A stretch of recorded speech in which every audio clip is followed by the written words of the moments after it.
Hi,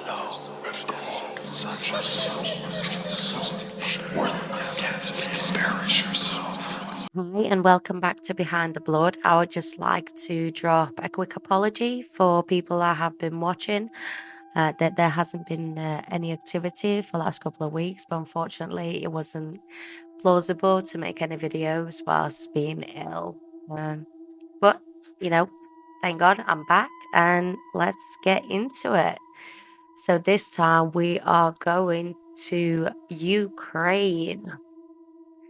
Let's begin. Bodies of young girls and teenagers are scattering in a trail in 1980s in Ukraine, in Zaporozhye to Dnipropetrovsk and Crimea. Who was behind horrible crimes? So let's have a look at where this trail of murder had begun and who is behind it. It all began in 1980s in Crimea, where there was a frantic phone call from a man stating he had just strangled and essayed a young girl. He told police exactly where to find him and the body, but by the time the police gets to location, they only find the young girl and no one else around. Police did scatter and followed up on a search in case he was still around.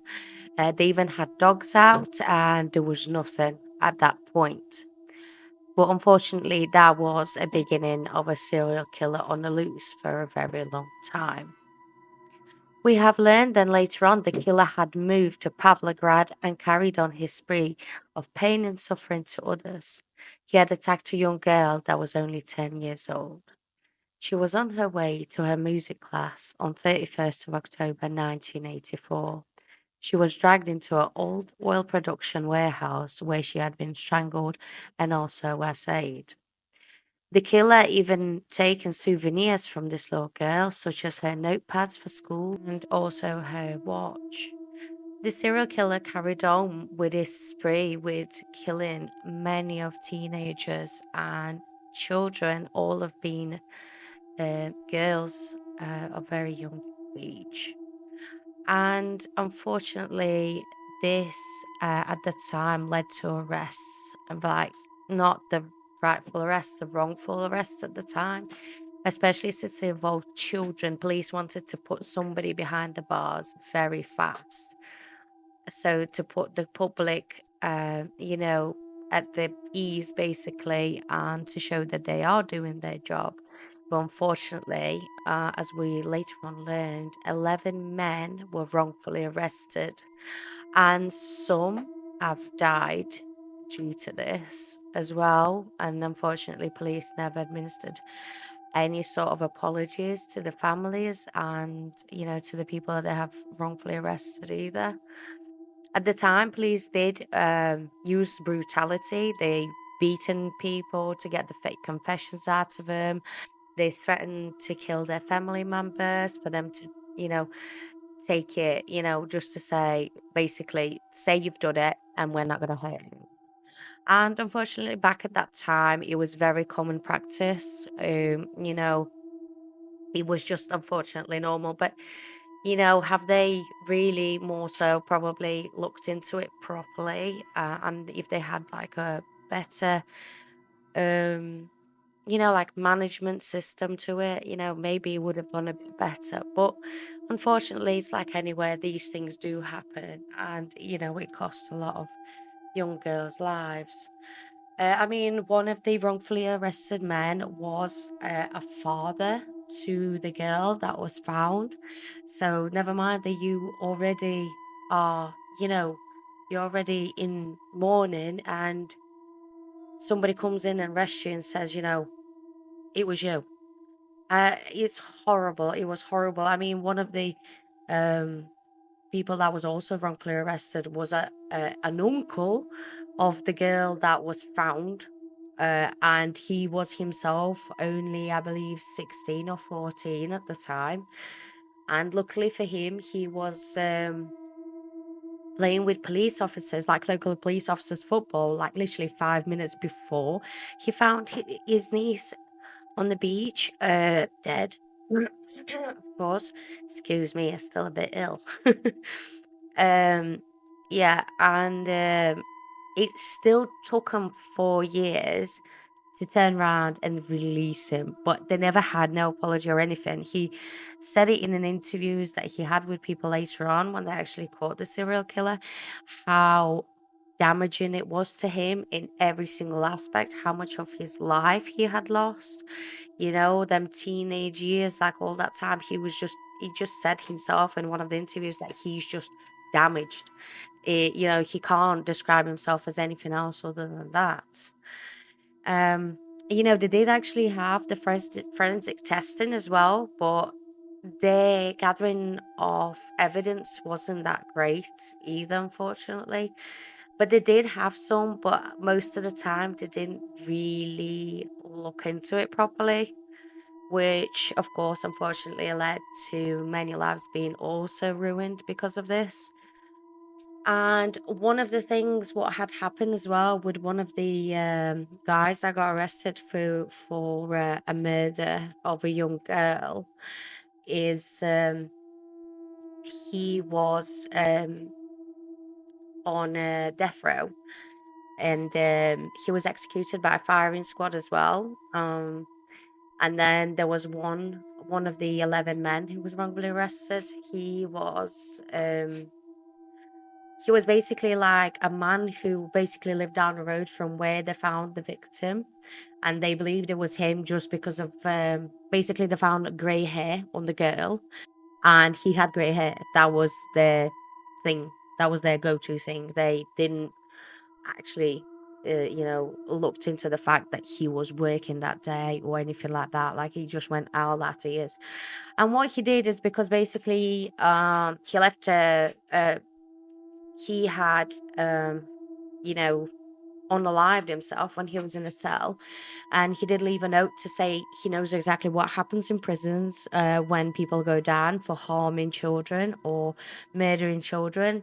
And even though he knows he has not done it and he's innocent, um he just could not go into there, even though he knew he was wrongfully accused.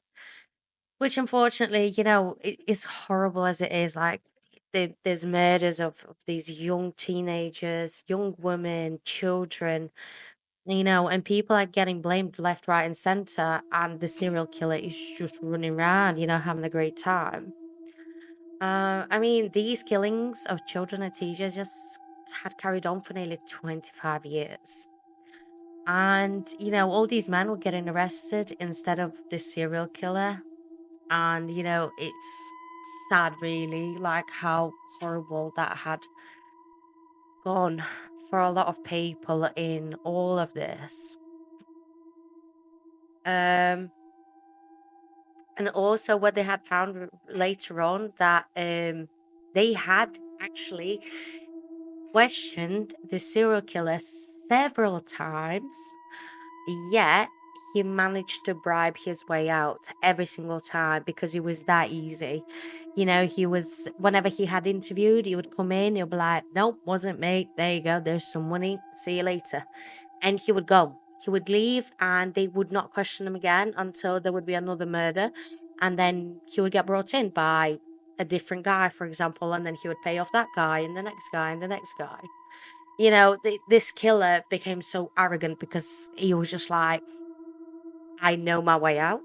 I know exactly what to do, and I can carry on doing it until, like, basically the day I die. The arrogance and the confidence in this man was like unbelievable. I mean, it got to a point where police had set up a trap. They had basically um, employed a lot of younger looking police officers, females, of course, but they were police officers. They were just looking very young. They weren't looking like they were 18 even. And they set it up. They were ready to find him, or to somehow enticing him to at least see who would talk to him and stuff like that. And of course, when I got to a certain time of the day, There wasn't no such thing as taking it in shifts, and the police officers just went for the break. You know, they all got up, including the girls that were used as the baits, essentially, as you would say, who were also police officers.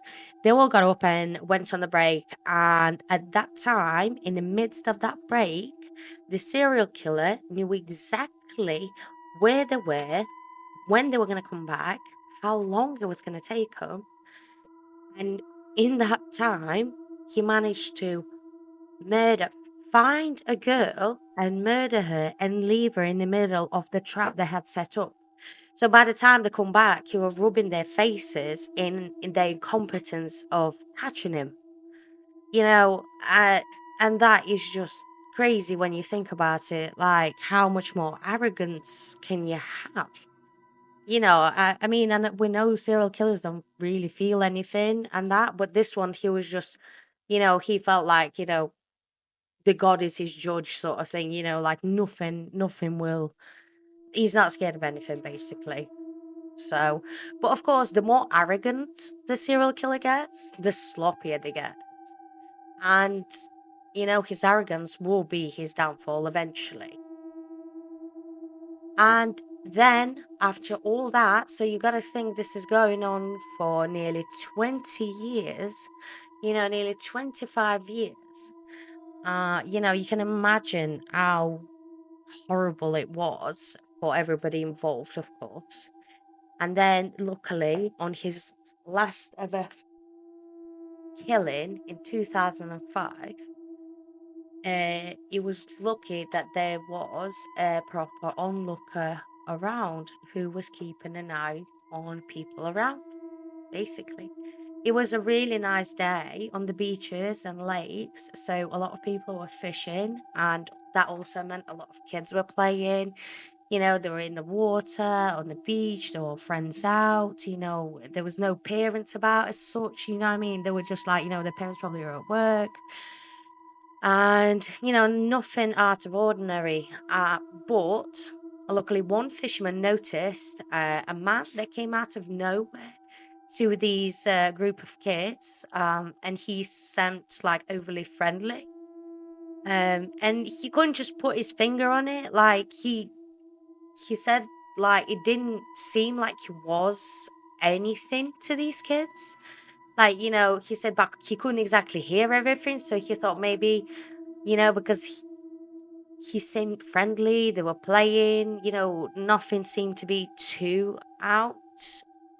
You know what I mean? Like, it wasn't too out of ordinary for him, but it did make him notice. Like, he kept watching him because he just felt really uneasy about him. But, he just went home, like normal. And the next day, on the news, he's seen a photograph of one of the girls that he's seen playing at the beach from the day before. And he knew exactly how who was there. Excuse me. So he rang police straight away. He told them what he looked like, he told them everything that he heard. And when he told them exactly what this man looked like, they knew who to look at. They knew straight away who it was. Like there was no doubt in their mind when he made that sketch and everything. So you got to think as well, by this time, this 25 years ongoing serial killer, as a whole, for his cases, he had accumulated of 600 detectives and police officers working on these cases just to try and bring him in, because obviously they realized that after those 11 men that were wrongfully arrested were not the guy. And, you know, they were so happy. They had, this fisherman who for definite could tell him like who was there, what he looked like. So of course they still had to make sure, because it's 2005. They couldn't, at this point it was, the policing was also different as well. So they brought in the photographs of the suspects that they had, and he looked over. He was like, "This is your guy. This is definitely him. Seen him." several times. He says seen him for hours and brilliant. Like they were so happy. They were so happy. He took a notice of him, obviously, and that's why he reported it to police straight away. And they finally took in their serial killer on the 30th of August 2005, and his name is Sergei Tkach, a forensic police officer. He was always within police hands reach all these years. And, it probably was very hard for him to say that this was right here and he was here all the while. And they could have arrested him many times over. So let's dive in what we know about him and how he got there as well. He was born on September 15th, 1957, in Kiev, Russia. He was from a coal mining family. He was fourth out of his siblings. His family was rather poor, and there was barely any attention given to children at the time because they were all working. And, as soon as kids could work, they were working as well. There was no like massive family dynamic going on.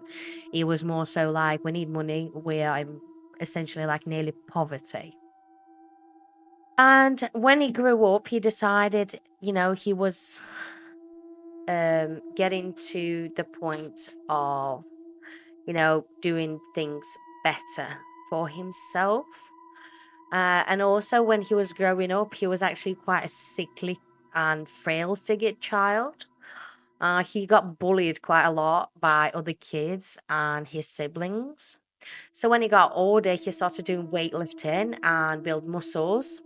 And actually, he was actually getting quite successful with it, and he was competing in regional championship until he had an injury, and that unfortunately stopped his career path in weightlifting, and he lost his scholarship as well. So he had to change his path, and his next step was to join military, and that didn't go as planned either. Patch was going to try and join Navy after military, but then they found out he had heart problems. And after his trial period had ended, which, well, it's not a trial period, it was more so, like a basic enrollment that you have to do, but he did the minimum amount basically because of his health problems. And he was very desperate to find his calling in life, and he was being rejected by a lot of people. Like everything he wanted to do, he basically couldn't do. Essentially, and wherever people around him, essentially, he felt like he was being rejected by everyone that he kind of, or in his words, somewhat that he cared about. And he decided that he will go and join the police. And he had no problem getting additional training. He climbed up the ladder quite fast. And, he was one of the forensics and one of the, he was like a forensic slash investigator in a way as well. So he could look at every single like ongoing murder as well. And unfortunately his personal life still wasn't doing great either. Even though he did have several children with and he had several marriages, and they all broke down due to his constant drinking and emotional outbursts. On his first day that he had committed his first murder, his wife had fallen out with him, and he decided to take one of his sons so his wife would not flee and leave him. And he went to his parents' house, and that's when his wife said, "Fine, let's sort this out. Let's go on holiday. Meet me in the airport." And when he got there with his son, he got ambushed by police, like child protective services, essentially as well. For kidnapping a child because it was still considered kidnapping because he took her, you know. And so she took her son, and by the time he come out, basically later on he had bail. Um, out of the um, police station, he found out that at that point, obviously, then he already knew ex-wife had flee the country. So he said he got very drunk, went out, and he spotted the first woman he spotted walking by herself. He just said he let all of his anger out on her for everything that had gone wrong in his life, basically. And then he said he panicked. Badge said he decided to call police because he realized he didn't want to, he didn't want this on him. But after he spoke to the police officers, he decided, well, no, I, in fact, I'm gonna go. I don't want to go to jail for this, and that's it. But then later on, he also thought of it in himself that that is maybe something that he's good at. Through his life, he failed so much, and he thought maybe this is one thing that I am. This is like my calling, basically. That's what he decided. And he decided that because obviously he's already working in police himself, that is going to give him upper hand with like a lot. He could literally read everything and anything everybody wrote down about his own murders, and he will just know what they're trying to look at or dissuade them from looking in certain places as well. And he decided, well, I can actually outwit them a lot longer than they can find, like before they'll find me, like basically. Because in his head, he decided that because of the way they were investigating at the time, that they're just never going to catch him because he just knew everything that they were doing. He did enjoy watching, everybody ripping their hair out, like having wrongfully, you know, um, arrested people as well. It gave him like this immense sense of power. And he thought like this is it, this is my self-worth is like growing massively. And but he also decided that he was going to be better than the world-known serial killer from Russia, Chikatilo. And he was basically he had an inspiration to have a higher body count than him. And Chikatilo's body count was 56. Well, that's what we know of. And luckily, he was caught before he could, make that happen, of course, as well. And when he was brought in, Tkach knew how the interrogations work and knew everything. So he was very upfront, straight in the station. He told them everything that they wanted to know. He was aware that community wanted him to be ripped apart when he was incarcerated. He was put in the high security prison where there is constant solitary confinement, and any wrongdoing will be severely punished. And he knew that the prison guards were basically itching for him to do something wrong so they could give him at least a good beating. And that made Tkach follow every rule down to a T. And one of the times he was taken out of prison to show them a place of murder, and all the people, obviously grieving families, were waiting outside for him, including other people as well who were just not happy with what he had been doing. And police had to be even more careful, obviously, when they come out. And at one point, basically, when they were taking him out and he was in the van, in the police van, the amount of people that were out there, they basically nearly tipped over the van just to try and get to him. Especially when the families have found out that sometimes catch, if it was like a open funeral as they would do, where anybody can come over and offer their condolences to the family, and say goodbye for the last time to the deceased person, that he had been turning up to that. So of course that made people even more angry. They were upset that their loved ones have died in such a horrific way, but also to find out that the same man who was behind this also managed to turn up and talk to them as well. Like as if you were anyone like that, you would be the same. You would want to rip them apart yourself, wouldn't you?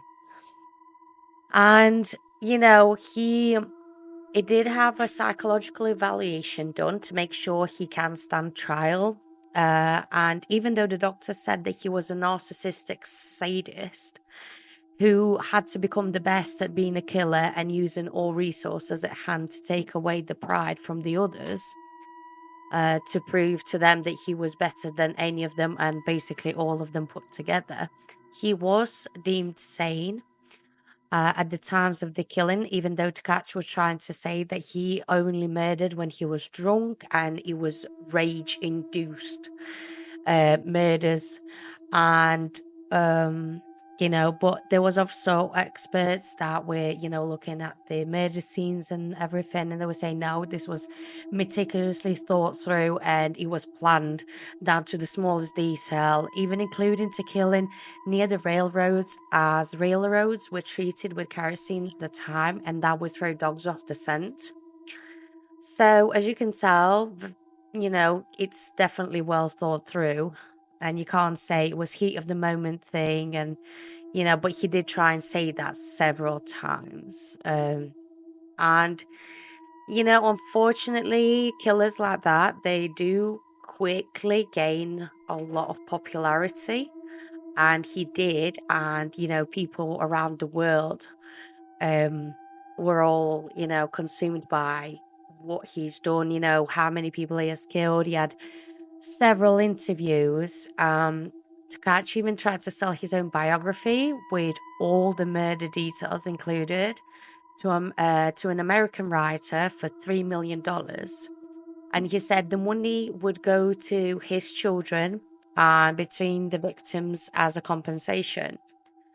I mean, he did receive few interviews, that people have paid for to have with him, like close and personal and upfront.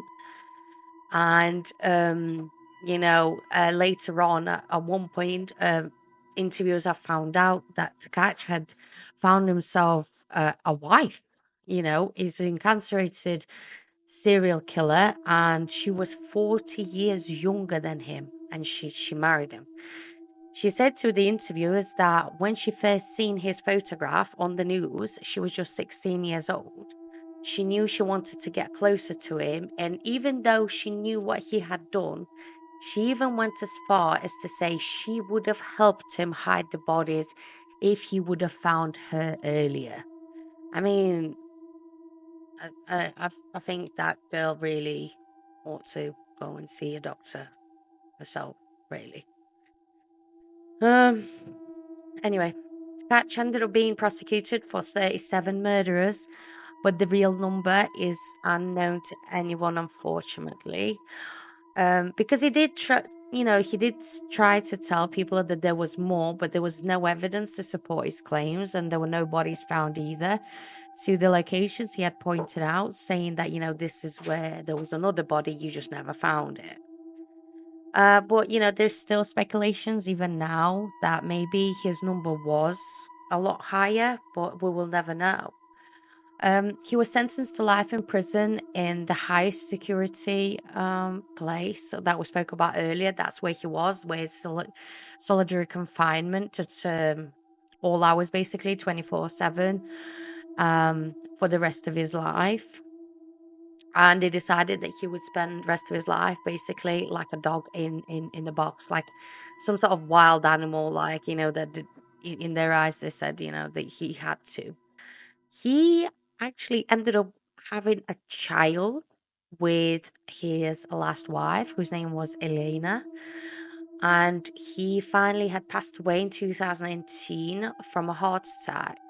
But nobody in his family or his last wife had claimed his body.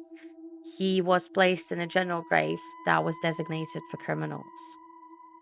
So, good. And thank you for listening and staying this far. I hope you enjoyed today's episode. I again apologize for last few weeks of being silent on this channel, but I hope we can just carry on and get these out every week. Thank you again. And don't forget to like, subscribe, leave a comment. It's all helping, especially if you leave a comment on what you would like for me to cover. That would be greatly appreciated. Thank you. Bye.